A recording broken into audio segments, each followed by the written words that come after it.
Hello everyone. Today we will learn about Microsoft Word, which is an example of word processor, and it was introduced by Microsoft Corporation. For starting MS Word window, we have to just follow the following steps. First, click on Start button, then click on All Programs, then choose Microsoft Office. At last, choose the Microsoft Word 2010 option.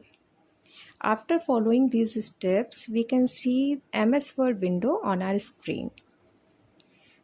Now, selecting and editing the text. For selecting the text, we have to just drag the mouse over the text which we want to select. After doing this, we can see that our text will be changed into blue in color. It means our text is selected. Now editing, what is editing? Making changes in a document is called editing. Inserting the text. For inserting the text, we have to just place the cursor to the right of the character where we want to insert the text and then start typing. Moving the text. Moving means place the text from one place to another. For doing this, we have to just follow the steps and we can just use shortcut key combination also. So for this, we have to just select the text. First of all, we have to select the text. After that, click on Cut button on the Home tab, or we can press Ctrl plus X key also.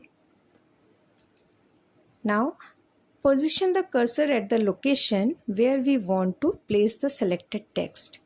Now click on the Paste button on the Home tab, or we can select or we can press Ctrl plus V key.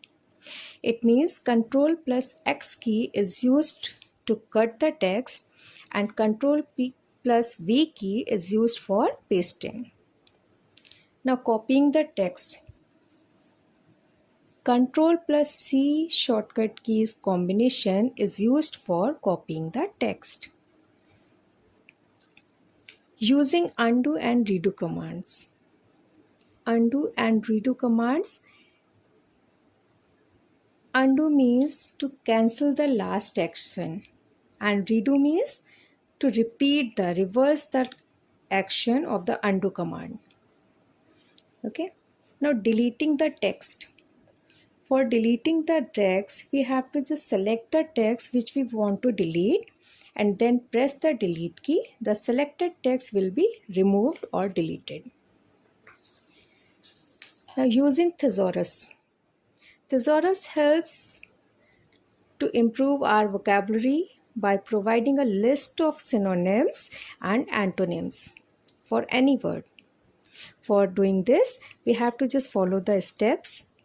Select the word for which we want to find synonym or antonym. Click on the Review tab. Select the thesaurus option in the proofing group. The Research task pane opens, displaying the synonyms and antonyms. Move the mouse pointer to the suitable word. Which word we want to use? Then we have to just move the mouse pointer to the word. Click on the drop-down button and select the Insert option. The existing word will be replaced with the new one. Okay, so this is all for today. Thank you everyone.